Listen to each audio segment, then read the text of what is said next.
¿Qué pasaría si la forma en que clasificamos las enfermedades mentales estuviera equivocada desde hace más de un siglo? ¿Y si en lugar de una sola esquizofrenia, existieran múltiples enfermedades distintas, cada una con su propio curso, pronóstico y posible tratamiento? ¿Y si alguien ya lo hubiera descubierto hace décadas, pero su nombre hubiese sido casi olvidado? Ese hombre fue Carl Leonhard. Psiquiatra alemán nacido en 1904, Leonhard dedicó su vida a estudiar con rigurosidad los casos más complejos de enfermedad mental. No buscaba soluciones rápidas ni etiquetas fáciles. Su propósito era comprender lo que realmente ocurría en la mente humana cuando ésta se alejaba de la razón. A diferencia de muchos de sus contemporáneos, que optaban por enfoques simplificados o ideológicos, Leonhard propuso un sistema detallado y clínicamente preciso para clasificar la psicosis. En su época, la psiquiatría ya estaba dividida entre dos grandes corrientes: por un lado, los seguidores de Emil Kraepelin, que habían separado la psicosis en esquizofrenia y psicosis maníaco-depresiva; por otro, los psicoanalistas, que interpretaban la locura como un conflicto inconsciente sin base biológica clara. Carl Leonhard no se alineó completamente con ninguno de ellos. Su formación era profundamente clínica y neuropsiquiátrica. Sus herramientas eran la observación, la experiencia y una capacidad extraordinaria para captar patrones sutiles en el comportamiento humano. Leonhard fue alumno del psiquiatra Karl Kleist, quien ya había notado que la esquizofrenia no era una sola enfermedad, sino un conjunto de trastornos diferenciables. Leonhard recogió esa intuición, la refinó y le dio una estructura sistemática. Propuso una clasificación de las psicosis endógenas que dividía, por ejemplo, las esquizofrenias en formas sistemáticas y no sistemáticas, cada una con síntomas, curso y pronóstico específicos. También distinguió entre formas bipolares verdaderas y formas monopolares, lo cual anticipó, con décadas de antelación, descubrimientos que la psiquiatría anglosajona solo reconocería mucho después. Pese a la precisión y profundidad de su trabajo, su clasificación no se impuso en los manuales dominantes como el DSM o la CIE. El mundo académico y clínico, en particular el de habla inglesa, optó por una psiquiatría más descriptiva, menos interesada en etiologías o en el curso natural de las enfermedades. Así, el nombre de Carl Leonhard quedó relegado a círculos especializados en Europa del Este y Alemania, mientras que su contribución fue ignorada en gran parte del mundo. Pero su legado sigue ahí. Y hoy, cuando la neurociencia, la genética y la psiquiatría moderna comienzan a reconocer que las enfermedades mentales son más complejas de lo que se pensaba, las ideas de Carl Leonhard vuelven a adquirir relevancia. Comprender quién fue, qué propuso y por qué fue ignorado puede ayudarnos a pensar de nuevo cómo vemos, clasificamos y tratamos la locura. Este es el propósito de este video: recuperar la figura de Carl Leonhard y presentar sus ideas en toda su profundidad. Porque tal vez, al volver la mirada hacia su obra, podamos entender mejor el sufrimiento psíquico y ofrecer una ayuda más precisa a quienes lo padecen. Para comprender a Carl Leonhard, primero es necesario comprender el mundo en el que vivió y el estado de la psiquiatría en la primera mitad del siglo XX. La historia de la salud mental, lejos de ser una narrativa lineal y progresiva, está marcada por controversias filosóficas, presiones políticas y divisiones ideológicas profundas. La obra de Leonhard no surgió en el vacío, sino como una respuesta rigurosa a los límites de los sistemas existentes y como una continuación crítica de las tradiciones psiquiátricas alemanas. En los albores del siglo XX, la figura dominante en la psiquiatría europea era Emil Kraepelin. Considerado por muchos como el padre de la psiquiatría moderna, Kraepelin intentó dar al estudio de las enfermedades mentales una base científica. Para ello, propuso una clasificación basada no solo en los síntomas presentes, sino también en el curso y el desenlace de los trastornos. Fue él quien distinguió entre lo que llamó Dementia praecox, lo que más tarde sería conocido como esquizofrenia, y psicosis maníaco-depresiva, categoría que englobaba tanto la depresión como la manía. Este enfoque representó un gran avance respecto a la psiquiatría del siglo XIX, que solía agrupar toda forma de locura bajo términos vagos como melancolía o locura moral. Sin embargo, la clasificación kraepeliniana, aunque innovadora, no era definitiva. Para Kraepelin, la demencia praecox era una enfermedad degenerativa, sin posibilidad de recuperación, mientras que la psicosis maníaco-depresiva era episódica y con mejor pronóstico. Esta división se volvió central en la psiquiatría occidental durante décadas, incluso después de que fuera reformulada por Eugen Bleuler. Bleuler, discípulo y crítico de Kraepelin, introdujo el término esquizofrenia en 1908, al considerar que la definición kraepeliniana era demasiado rígida. Según Bleuler, lo esencial de la esquizofrenia no era la demencia ni la degeneración, sino la disociación o escisión de las funciones mentales. Bleuler también amplió enormemente los criterios diagnósticos, lo que llevó a una inclusión mucho más amplia de pacientes bajo esa etiqueta. Esta ampliación, sin embargo, trajo consigo una creciente ambigüedad. Cuanto más amplio era el diagnóstico de esquizofrenia, más difícil era definirla con claridad. Y más heterogéneo se volvía el grupo de pacientes diagnosticados como tales. Mientras tanto, en otros círculos, especialmente en Viena, comenzaba a emerger el psicoanálisis.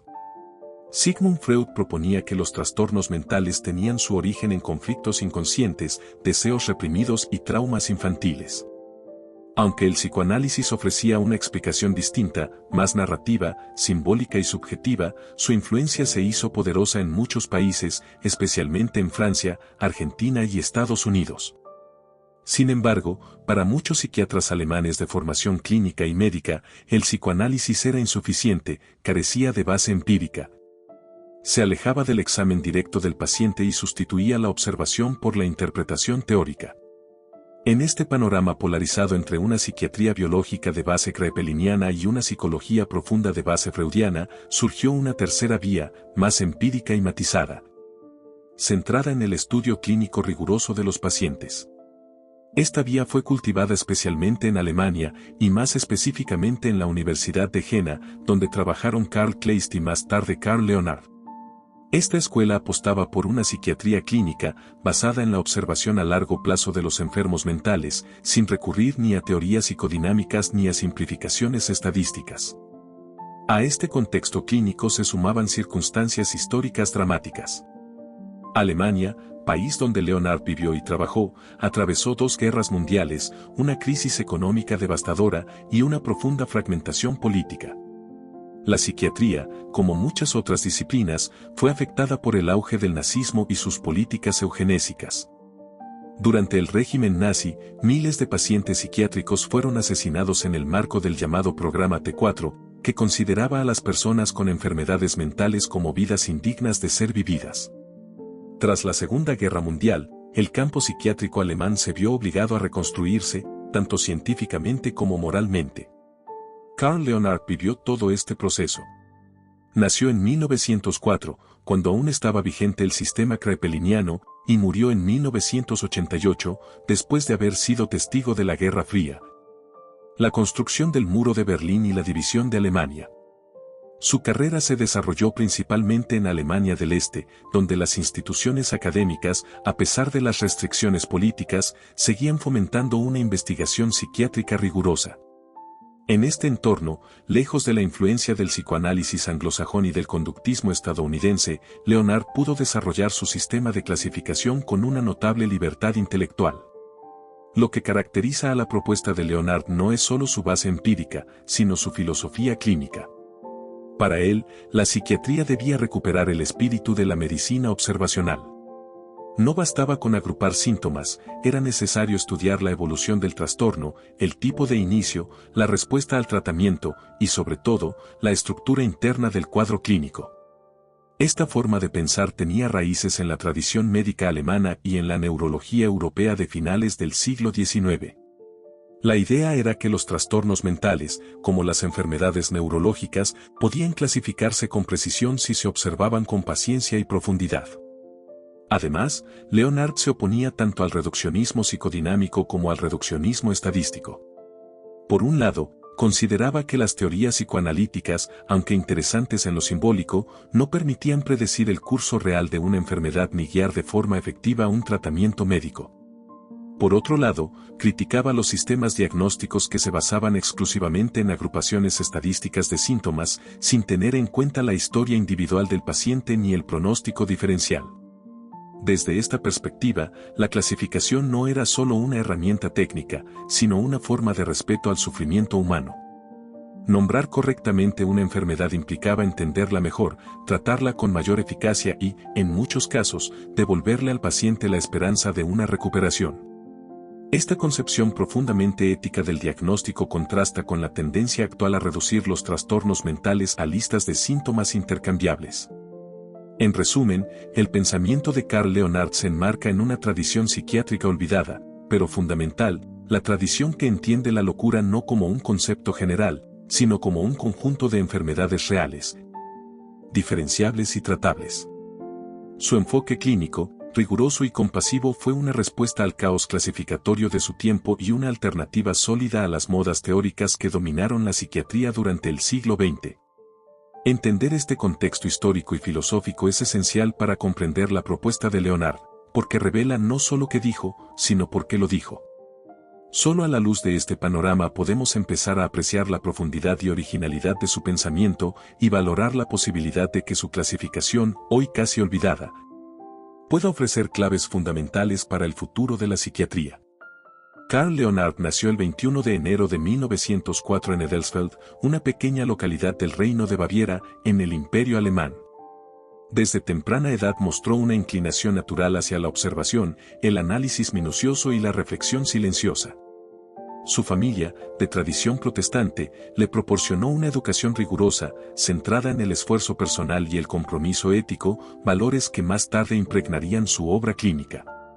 Estudió medicina en varias universidades alemanas durante los años convulsos que siguieron a la Primera Guerra Mundial.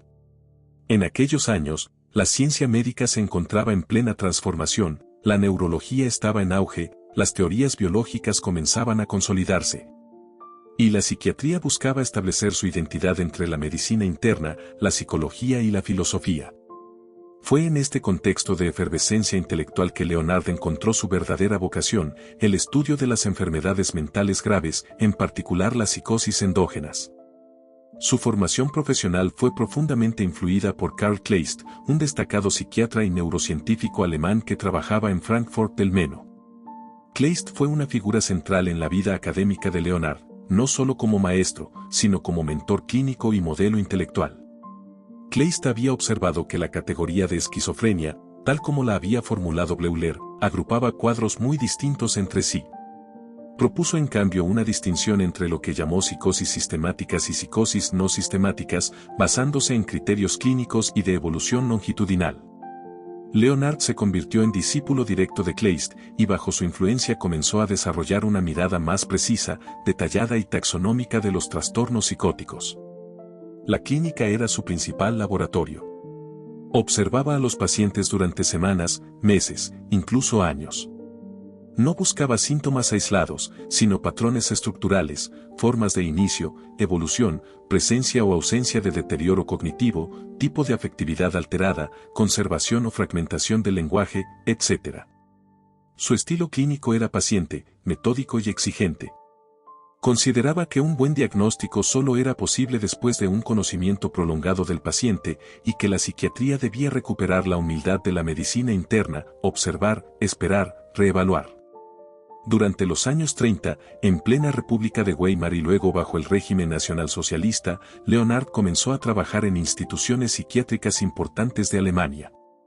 Como muchos otros médicos de su generación, enfrentó el dilema ético de ejercer su profesión en un contexto ideológicamente contaminado. Aunque no fue perseguido ni exiliado, tampoco se asoció activamente al partido nazi ni participó en los programas de eutanasia aplicados a pacientes psiquiátricos. Su trabajo se centró en el diagnóstico clínico, y sus publicaciones de esos años reflejan una preocupación estrictamente médica, sin referencias ideológicas. Tras la Segunda Guerra Mundial, Alemania quedó dividida. Leonhardt continuó su labor en Berlín Oriental, dentro de la República Democrática Alemana. En 1954 fue nombrado director de la Clínica Psiquiátrica Universitaria de la Charité, una de las instituciones más prestigiosas del mundo germano oriental. Allí desarrolló la mayor parte de su obra teórica y práctica. A pesar de trabajar en un contexto político complejo, supo mantenerse al margen de la ideología dominante y proteger a su equipo de interferencias políticas, centrando su labor en la formación clínica, la investigación empírica y la observación psiquiátrica rigurosa. Uno de sus logros más importantes fue sistematizar y desarrollar en profundidad la clasificación que Karl Kleist había esbozado décadas antes. En 1957 publicó una obra clave, Aufteilung der endogenen Psychosen, clasificación de las psicosis endógenas, donde propuso una reorganización radical de las enfermedades psicóticas. Allí dividió la psicosis en dos grandes grupos, las esquizofrenias, que afectaban la estructura formal del pensamiento y el lenguaje, y las psicosis cíclicas, que alteraban principalmente el afecto y el estado de ánimo. Dentro de las esquizofrenias, propuso una distinción entre formas sistemáticas y formas no sistemáticas. Las sistemáticas, como la esquizofrenia paranoide o hebefrénica, tendían a evolucionar hacia el deterioro. Las no sistemáticas, en cambio, podían mostrar una evolución intermitente o episódica, sin necesariamente conducir a la pérdida completa del funcionamiento mental. Esta distinción, basada en una observación clínica minuciosa, ofrecía una forma de predecir el curso de la enfermedad y ajustar los tratamientos de manera más precisa. En el caso de las psicosis afectivas, Leonard también propuso una distinción fundamental entre formas bipolares verdaderas, que incluían tanto manía como depresión, y formas monopolares, donde solo aparecía un polo de la alteración afectiva. Esta observación, que en su momento fue ignorada por la psiquiatría anglosajona, fue posteriormente confirmada por numerosos estudios de seguimiento, lo que dio a Leonard un reconocimiento tardío como pionero en el estudio del trastorno bipolar.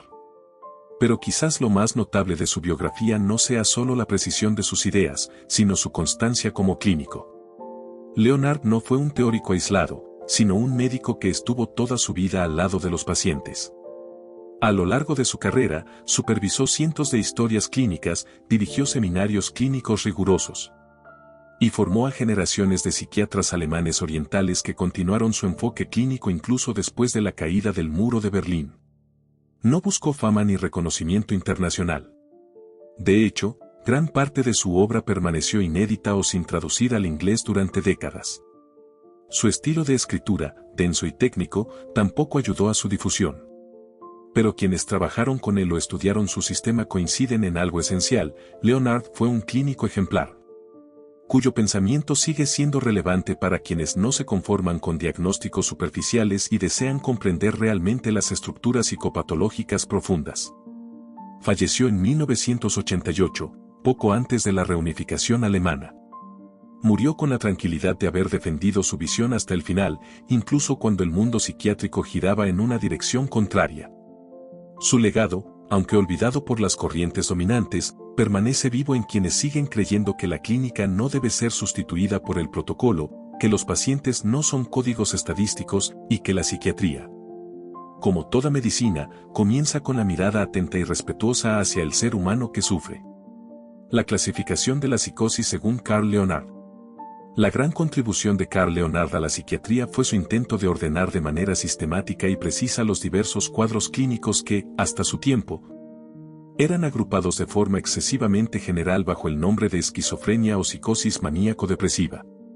En su opinión, estas etiquetas eran demasiado amplias y ambiguas, y oscurecían más de lo que aclaraban. Su propuesta fue construir una clasificación de las psicosis endógenas basada en criterios estrictamente clínicos: la forma de inicio, el tipo de curso, la sintomatología central y el pronóstico. Leonard partió de una premisa sencilla pero radical: no existe una sola esquizofrenia ni un solo trastorno bipolar, sino múltiples enfermedades diferenciables. El término esquizofrenia, tal como lo usaban Bleuler y sus seguidores, le parecía una categoría confusa, una mezcla de cuadros clínicos con pronósticos muy distintos. Por eso propuso descomponer ese conjunto en subtipos más homogéneos, que permitieran un mejor diagnóstico y una mayor precisión terapéutica. 1. Las psicosis endógenas. Leonard dividió las psicosis endógenas en dos grandes familias. Las esquizofrenias, trastornos en los que se altera principalmente la estructura formal del pensamiento, el lenguaje y la relación con la realidad. Las psicosis afectivas o cíclicas, trastornos en los que lo central es la alteración del estado de ánimo, es decir, del afecto. Esta distinción, que ya había sido sugerida por Kraepelin, fue reformulada por Leonard con una precisión mucho mayor. Él introdujo nuevas categorías, eliminó ambigüedades diagnósticas y subrayó la importancia de observar el curso longitudinal de la enfermedad. 2. Las esquizofrenias.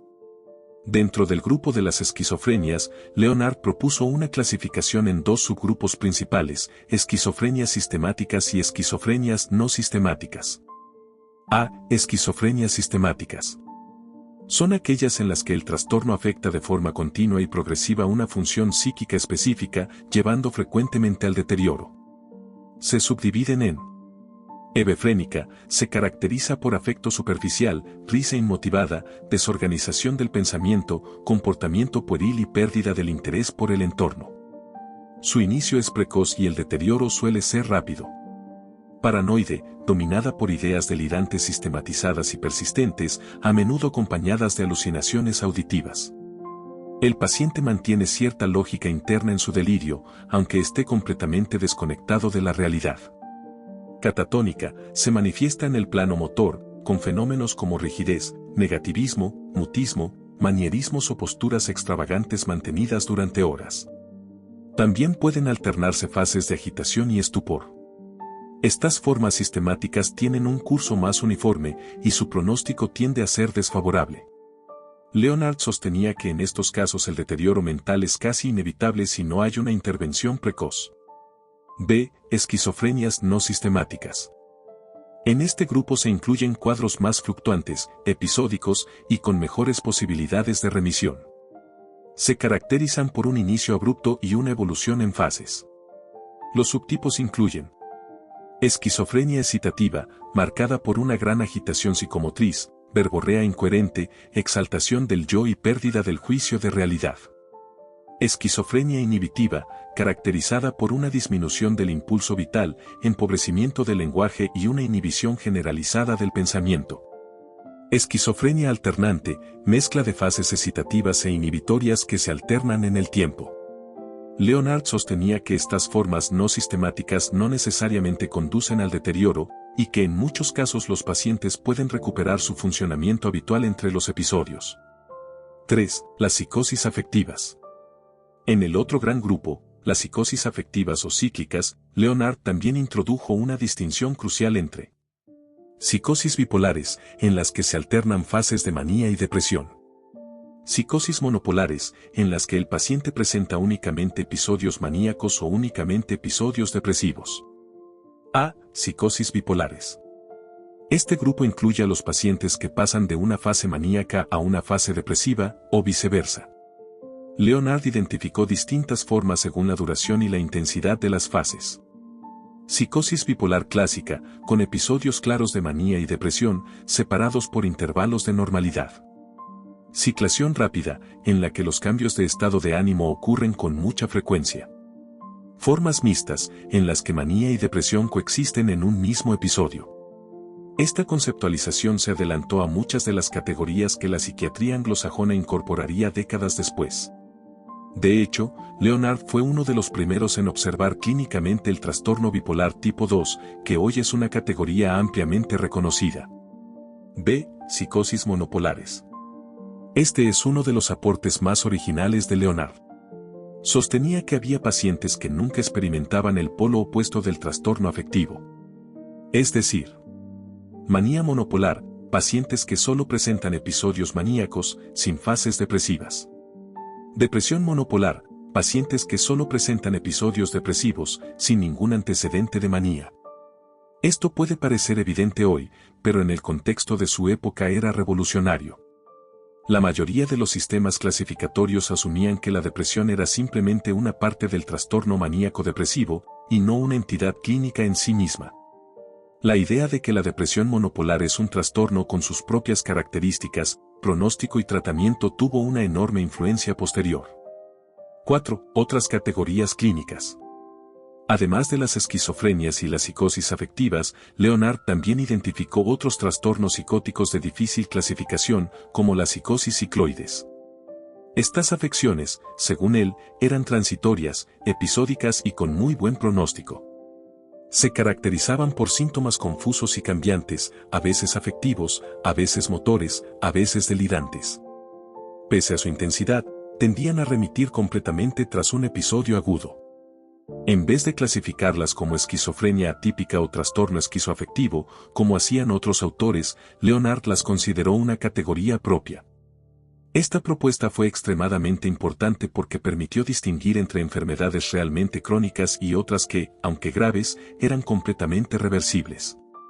La consecuencia clínica era clara: en lugar de medicar de por vida a estos pacientes, como solía hacerse con el diagnóstico de esquizofrenia, era posible tratarlos durante el episodio y luego suspender la medicación, permitiendo una vida normal sin cronificación innecesaria. 5. Filosofía clínica de su clasificación.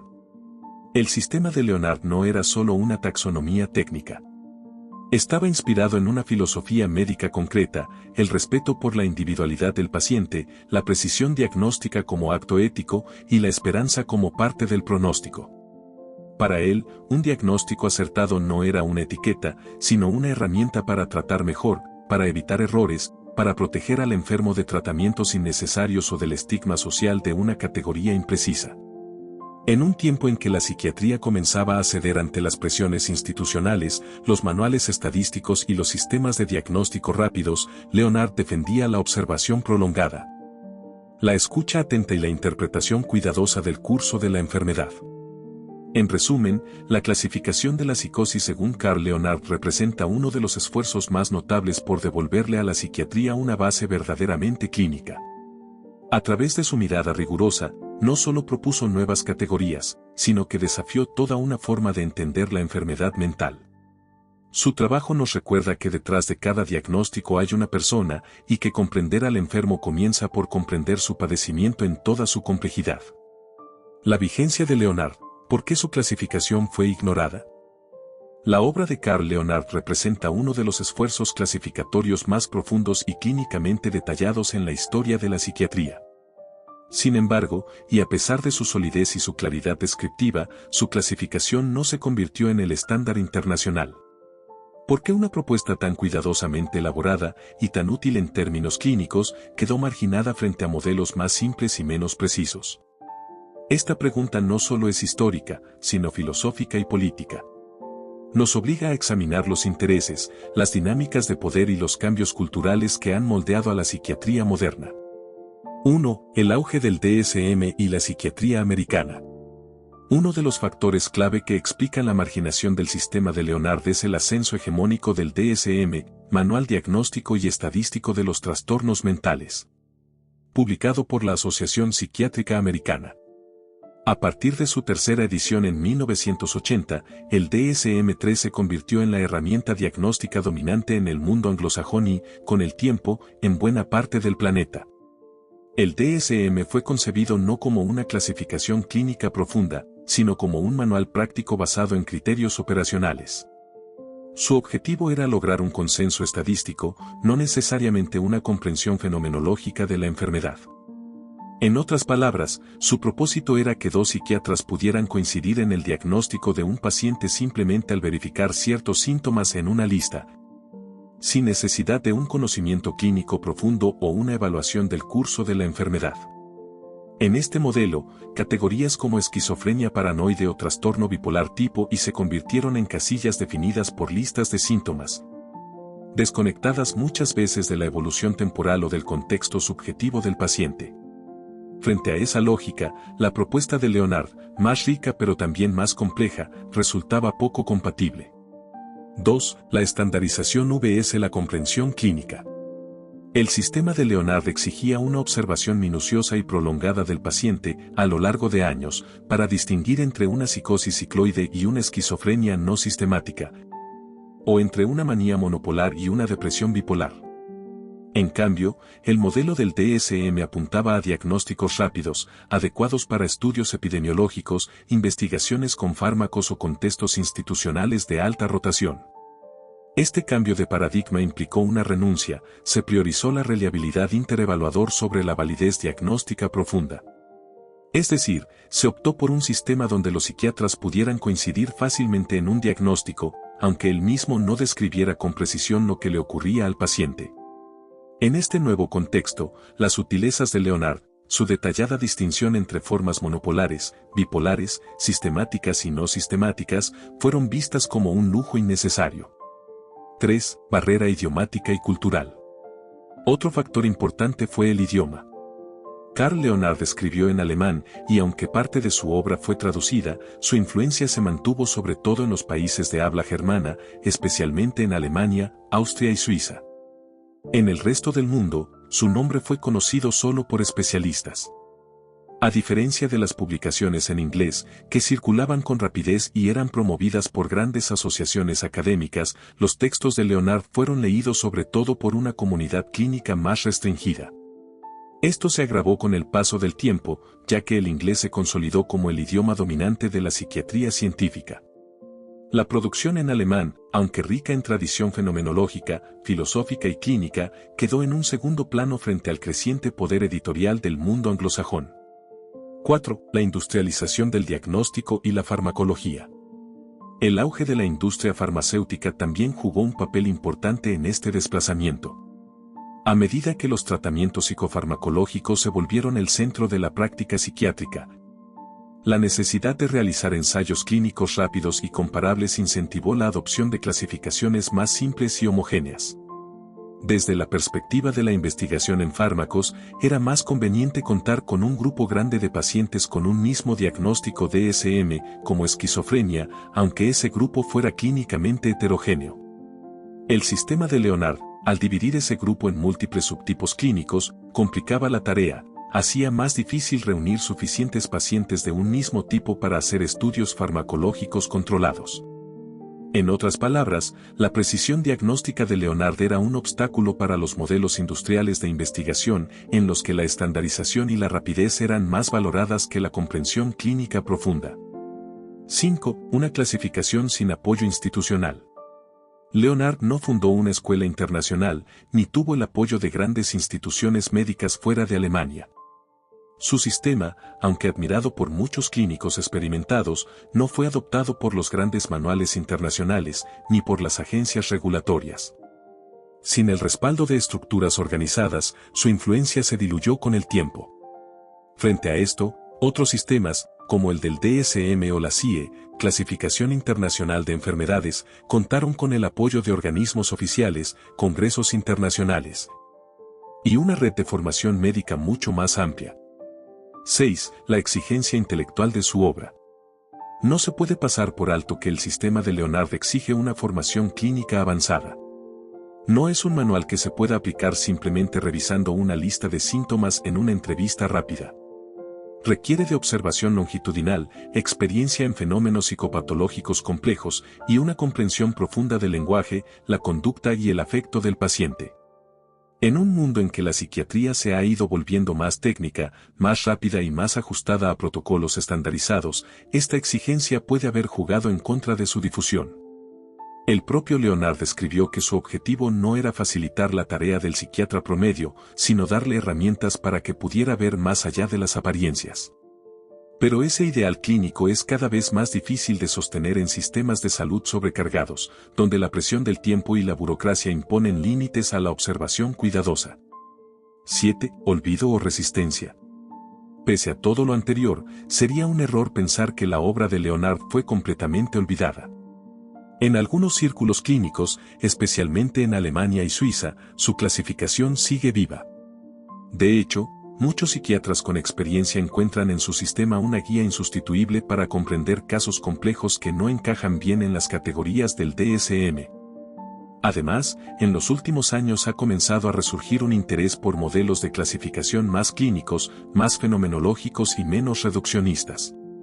Investigaciones genéticas y neurobiológicas han comenzado a confirmar que lo que Leonhard distinguió clínicamente hace décadas, por ejemplo, la diferencia entre esquizofrenias sistemáticas y no sistemáticas, tiene correlatos biológicos distintos. Es decir, la ciencia actual empieza a darle la razón a lo que Leonhard había intuido clínicamente con agudeza. Este redescubrimiento abre la puerta a una rehabilitación de su pensamiento. Tal vez, como ha ocurrido tantas veces en la historia de la ciencia, la obra de Leonhard estaba demasiado adelantada a su tiempo. El legado de Karl Leonhard, ¿por qué debemos redescubrirlo hoy? Karl Leonhard fue un psiquiatra clínico con una visión que hoy podríamos llamar adelantada, no solo por la rigurosidad de su clasificación sino también por su enfoque humano y fenomenológico. su obra, que ha permanecido relegada por décadas, encierra enseñanzas que trascienden el mero diagnóstico, nos invita a repensar cómo entendemos la enfermedad mental y cómo nos relacionamos con quienes la padecen. 1. La complejidad humana frente a la simplificación diagnóstica. En la época actual, la psiquiatría vive un reto constante entre la necesidad de clasificaciones simples y el reconocimiento de la complejidad del ser humano. El mundo moderno tiende a preferir soluciones rápidas y etiquetas fáciles. Sin embargo, la experiencia clínica nos enseña que los trastornos mentales no son categorías rígidas, sino manifestaciones diversas y cambiantes. Leonard comprendió esto y diseñó su sistema para capturar esa diversidad, no para reducirla. Su legado es un llamado a evitar el diagnóstico como simplificación extrema. Para él, entender la enfermedad mental requiere de tiempo, observación cuidadosa y empatía. En un mundo dominado por el diagnóstico en masa y la medicina basada en protocolos, su modelo nos recuerda la importancia de la visión clínica profunda. 2. Una perspectiva fenomenológica que humaniza. Leonard fue un heredero de la tradición fenomenológica alemana, que pone el énfasis en la experiencia subjetiva del paciente. Su clasificación no solo segmenta síntomas, sino que busca comprender cómo esos síntomas se expresan en la vida cotidiana del enfermo, cómo afectan su conciencia, su pensamiento y sus emociones. Este enfoque humaniza al paciente. Lo aleja de ser un simple portador de síntomas para situarlo como un ser complejo con una historia que debe ser escuchada y entendida. En tiempos donde la psiquiatría puede caer en un reduccionismo biológico frío, el pensamiento de Leonard es una invitación a recuperar la dimensión humana y ética en el tratamiento. 3. Aportes para la investigación contemporánea. Aunque su sistema fue ignorado en gran medida por la psiquiatría oficial, investigaciones actuales en neurociencia y genética parecen validar algunas de sus distinciones clínicas. Por ejemplo, estudios recientes sugieren que las formas sistemáticas y no sistemáticas de esquizofrenia tienen bases biológicas distintas, confirmando intuiciones clínicas de Leonard. Esto abre la puerta a un modelo diagnóstico que integre la profundidad clínica con la evidencia biológica. La combinación de ambos enfoques puede generar tratamientos más personalizados y efectivos. En este sentido, redescubrir a Leonard es también un paso hacia una psiquiatría más integral y menos fragmentada. 4. Enseñanzas para la práctica clínica. El legado de Leonard es especialmente valioso para los clínicos que desean ir más allá del diagnóstico superficial. Su obra es una guía para la observación paciente, la paciencia y la comprensión profunda del curso de la enfermedad. Además, su clasificación nos recuerda que los trastornos psicóticos no son un conjunto monolítico. Saber distinguir entre distintas formas y subtipos puede tener un impacto decisivo en el pronóstico y la elección terapéutica. Esta precisión puede marcar la diferencia en la vida de muchas personas. 5. Una invitación a repensar la psiquiatría. Finalmente, el legado de Leonard es también un desafío. Nos interpela a no aceptar las clasificaciones como verdades absolutas ni las categorías diagnósticas como etiquetas definitivas. Nos invita a mantener una actitud crítica, reflexiva y abierta a la complejidad del sufrimiento humano. Este pensamiento es especialmente relevante hoy, cuando la salud mental es un tema central en el debate público y cuando la psiquiatría está en plena transformación debido a nuevos avances científicos y cambios sociales. ¿Quieres que continúe ahora con la siguiente sección sobre aplicaciones actuales? ¿Cómo puede ayudarnos su pensamiento en la psiquiatría moderna? Aplicaciones actuales, ¿cómo puede ayudarnos su pensamiento en la psiquiatría moderna? Aproximadamente 2000 palabras. En la psiquiatría contemporánea, enfrentamos múltiples desafíos que demandan tanto rigor científico como sensibilidad clínica. Los avances tecnológicos y las ciencias biomédicas han aportado nuevas herramientas diagnósticas, pero también han expuesto las limitaciones de los sistemas actuales para capturar la complejidad y diversidad de los trastornos mentales. En este contexto, la obra de Carl Leonard ofrece un enfoque que puede enriquecer la práctica clínica, la investigación y la formación profesional, integrando profundidad, precisión y humanidad. 1. Diagnóstico clínico con mayor precisión. El sistema de clasificación de Leonard se destaca por su capacidad para diferenciar tipos específicos de trastornos psicóticos, considerando no solo síntomas aislados, sino patrones clínicos completos. Su evolución y la expresión fenomenológica. Esto contrasta con sistemas más recientes, como el DSM o la CIE, que en ocasiones agrupan categorías heterogéneas bajo diagnósticos amplios, perdiendo así matices clínicos decisivos. Por ejemplo, la distinción entre esquizofrenia sistemática y no sistemática que hizo Leonard no es solo una clasificación académica, tiene profundas implicaciones clínicas. Las formas sistemáticas, caracterizadas por una evolución lenta y una estructura de síntomas relativamente estable, presentan un pronóstico y una respuesta a tratamientos distinta a las formas no sistemáticas, que tienden a ser más fluctuantes y pueden responder mejor a determinados antipsicóticos.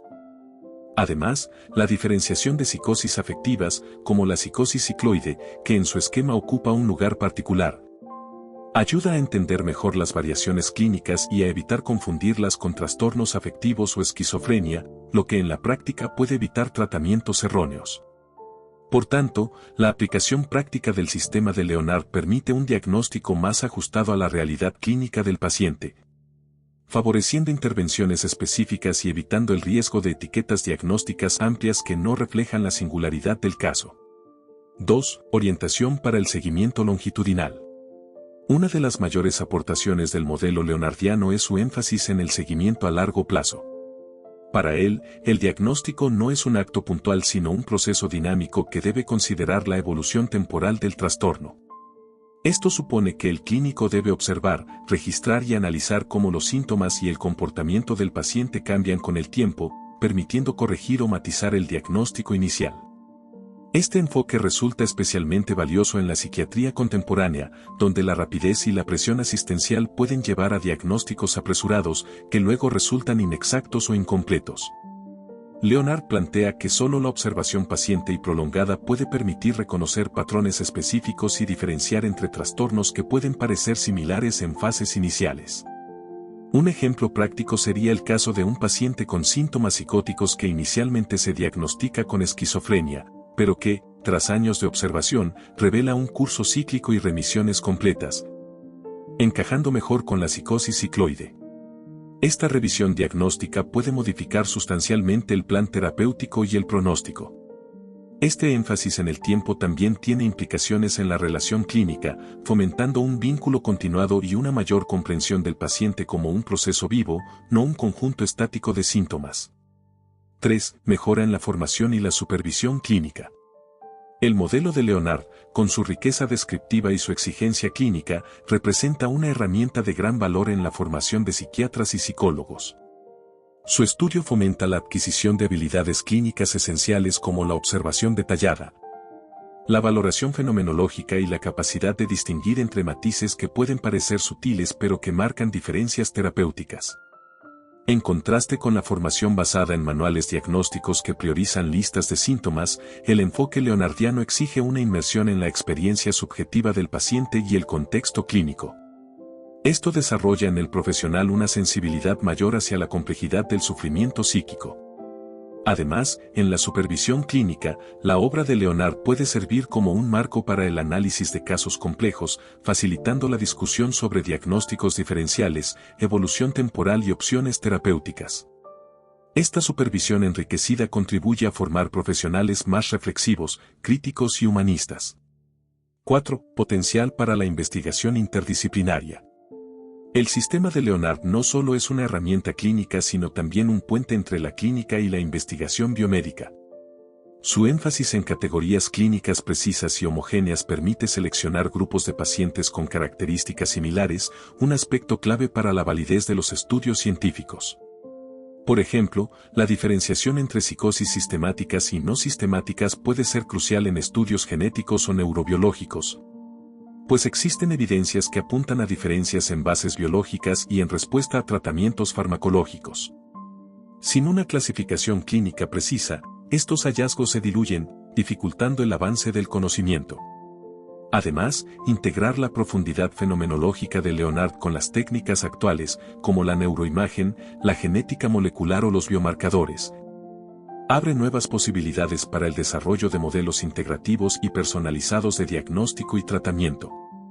Este diálogo entre clínica profunda y ciencia avanzada representa un desafío y una oportunidad para la psiquiatría del siglo XXI, que debe conjugar tecnicismo con humanidad.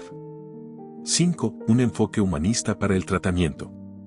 Más allá del rigor técnico, el legado de Leonard es un llamado a recuperar el humanismo en la psiquiatría.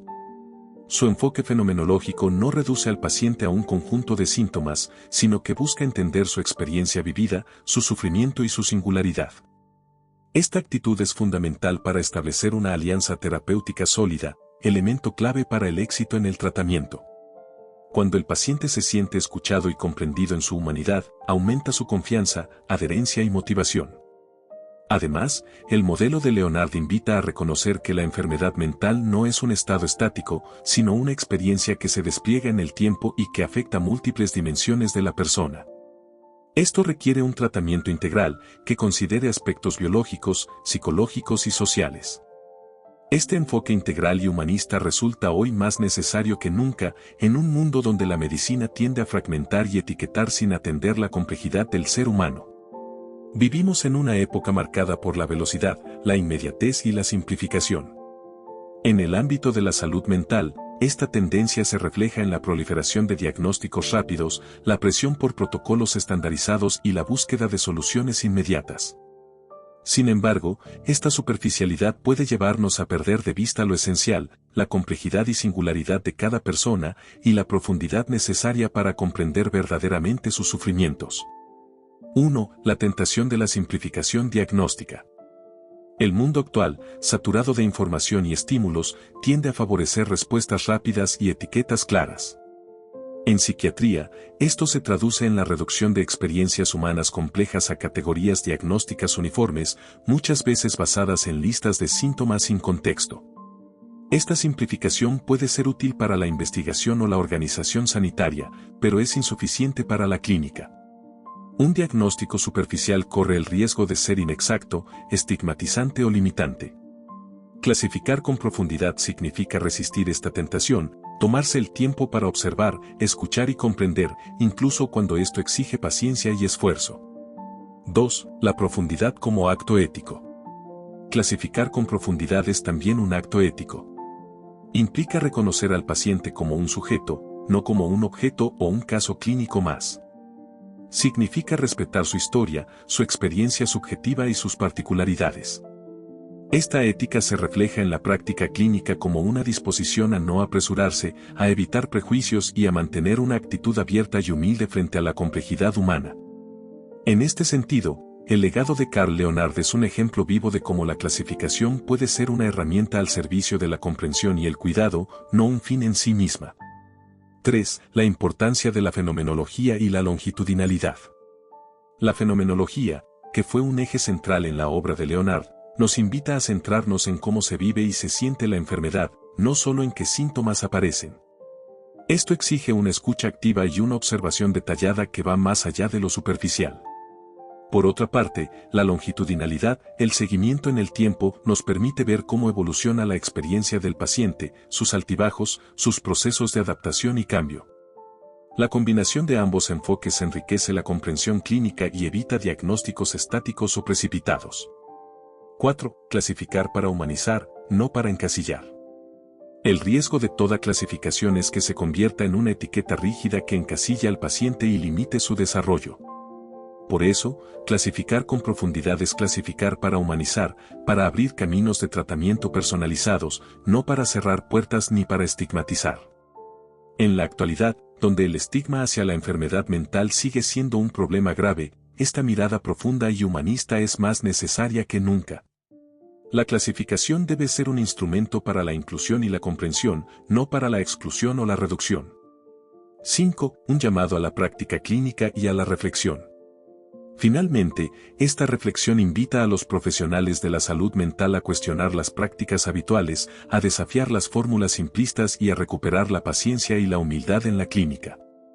También invita a los sistemas de salud y a los investigadores a valorar y apoyar enfoques que, como el de Leonard, apuestan por la complejidad y la profundidad, aun cuando ello implique mayor dedicación y recursos.